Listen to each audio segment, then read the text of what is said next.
We saw data types, we saw arithmetic operations, logical operations, comparative statements. Then we saw how to create list, tuple. We saw how to see type of a particular variable. Then we saw how to create range. Okay, fine. So we will see a last slide on inbuilt function. Now what happens is there are many inbuilt functions. There could be a long list. I took few which in very short time I prepared actually this PPT. Whatever few I could get on the net, I have taken here. But we will be giving lots of references, and there are lots of references available if you put it in the Google.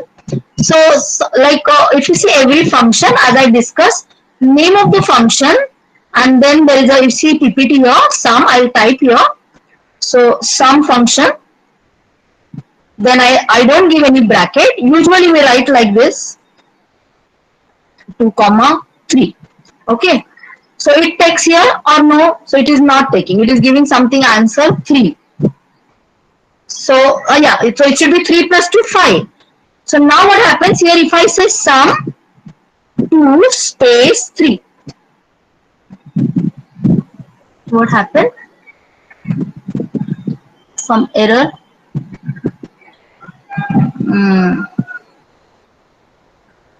Okay. We'll just try next function. Okay, this is working. So successor function means what will be the next number. I will just see what's wrong with some function. Meanwhile, just we go to next. Successor number, what will come next to 6? So next to 6 is 7. So let's try some character. What will come next to S? Let's see. Yes, it is giving. Next to S is T. So it works also with character. Now what happens with next statement? Here, successor 7 multiply by 8. Can we try that statement? 7 multiply by 8. So here we can say there are two functions now. Multiplication also is kind of operation or a function. So successor of 7 into 8. What is the answer? Can anyone tell me how it calculated 64? You can put it in chat window also, no problem.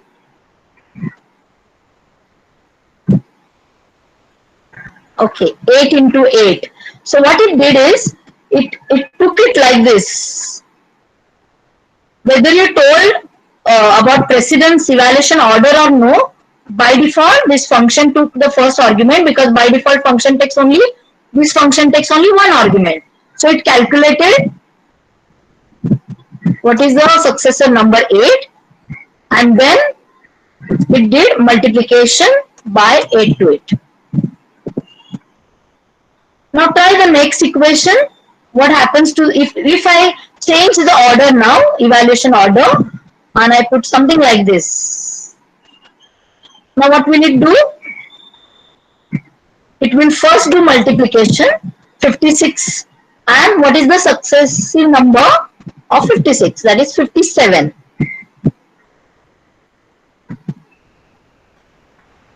Okay, sir is saying some function operates on list, but it should also operate on numbers. I don't know why. Okay, we'll try sum. As sir says, we'll try list here. Let's see what gives.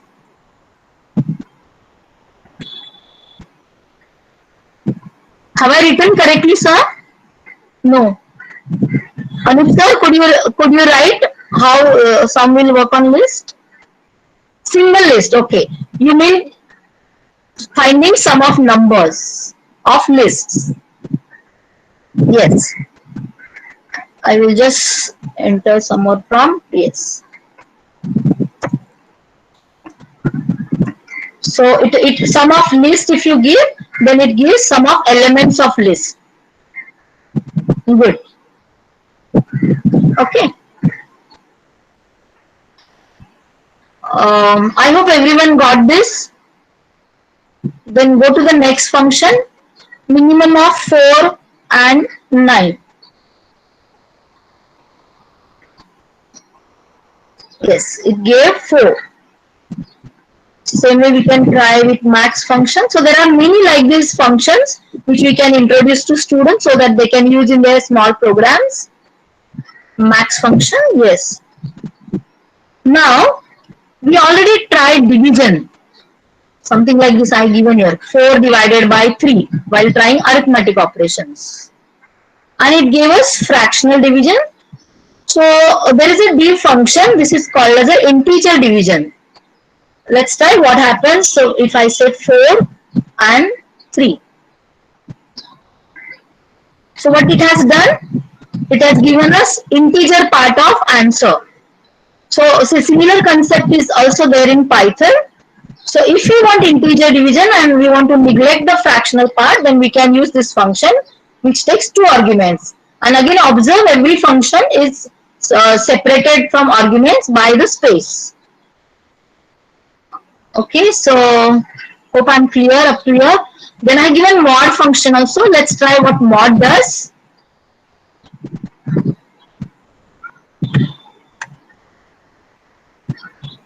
Okay. So mod 3 2. Okay, so mod gives remainder. We'll take some other number.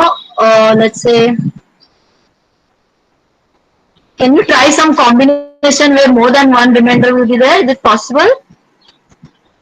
No, 0, 0 will see reverse way what happens. 2, 3. What has happened? Yes, mod 2 is 3, yes. So remainder is 2 because it's not divisible, right? Are you getting it? So mod function just gives remainder. Then print function actually we use already. Here we see I just given, if I type a variable x equal to 45. Sorry. X equal to 45. Then I can say print x. I can also say, let's see what happens if I see last function, put str ln. Let's see if it works.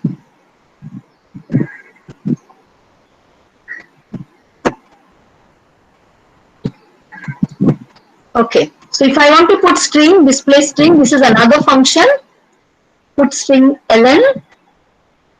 Okay, let's try this command.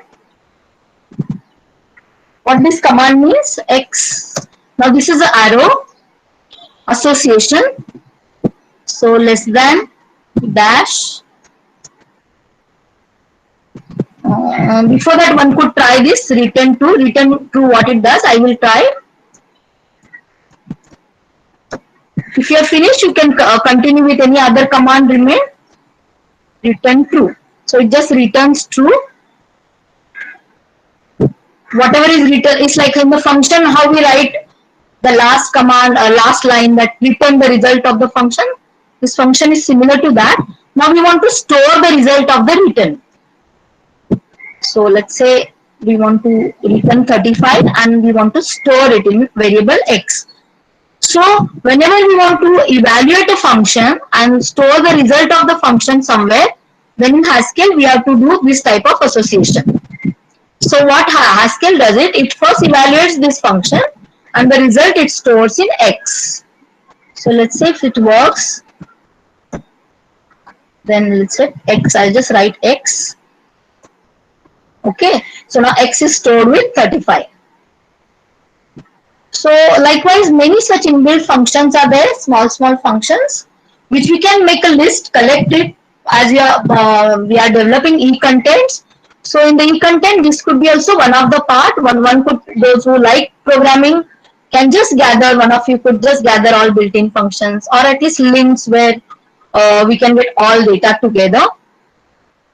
So that with this I'm ending today's session actually. Sir, Anup sir, is it okay? Now I'm just seeing this list, links are given here which I referred. These are few of the links which I referred for today's session.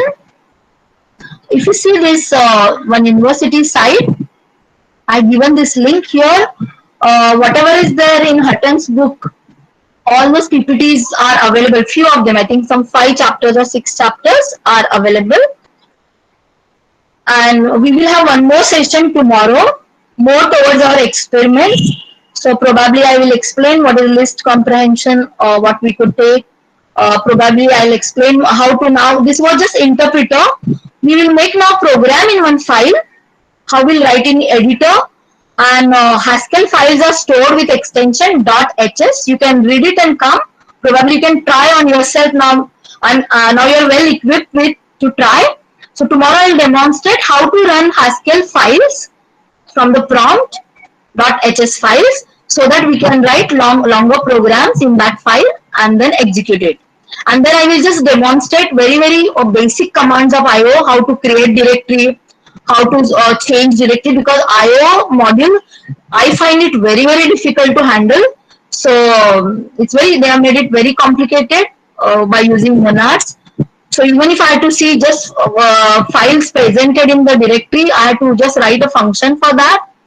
So we will see how some IO explanation I will give, and monad I won't be covering. Just we will stick to experiment list.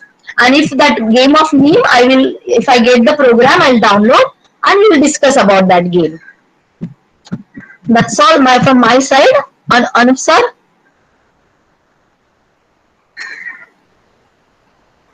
Anup sir, I think, yeah. I'm stopping sharing screen.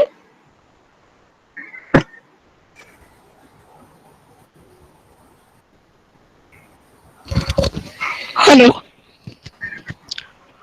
Ma'am. Are you able to hear now? Yeah. Yeah.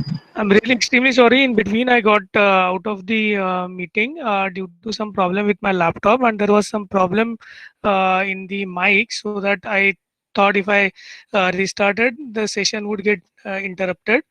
I'm very thankful to Dr. Gomes, ma'am. Uh, uh, y- you have given a very good introduction to Haskell. I guess our first two tutorials that we have planned in the experiment session could be somewhat similar to what she has demonstrated to us, and exactly this could could be the first two tutorial in the practical setup. Regarding tomorrow's session, we will have, as ma'am said, her session on the 5 experiments that you are supposed to do conduct in the practical session, and we will also discuss the some portion that is remained today to be discussed in tomorrow's session. Thank you so much, ma'am. Thank you to Poonam Bari, ma'am, as well, and especially thanks to Ranjita, ma'am, who actually had some meeting, but still she was available here to support me. I'm really thankful to whole of my team for supporting in conduction of the session. Especially thanks to Joanne, ma'am. I know a very short period of Thank you time sir. she could come up with this particular presentation uh, due to some change in the schedule of the overall workshop. And we'll close the session off for today. I will put some feedback form in the WhatsApp session for WhatsApp for the today's session, and I will also share the resources that Johan ma'am and Poonam ma'am have shown to you, the slides as well as the codes. And I would again urge before leaving that you should fill the e-content development form because we will definitely need your help in order to come up with a nice e-content developed for the subject, since the subject is introduced very first time in the curriculum of our university. Thank you so much all the participants for joining us today, and we'll meet tomorrow, I guess 2 o'clock same time. The session tomorrow will be over by 4:30, and we'll complete all the discussion till 4:30, so it won't get stressed for sure. Thank you all once again. Good day Thank to you. you. Thank you sir. Yeah. Bye. Thank you, sir. Thank you, ma'am.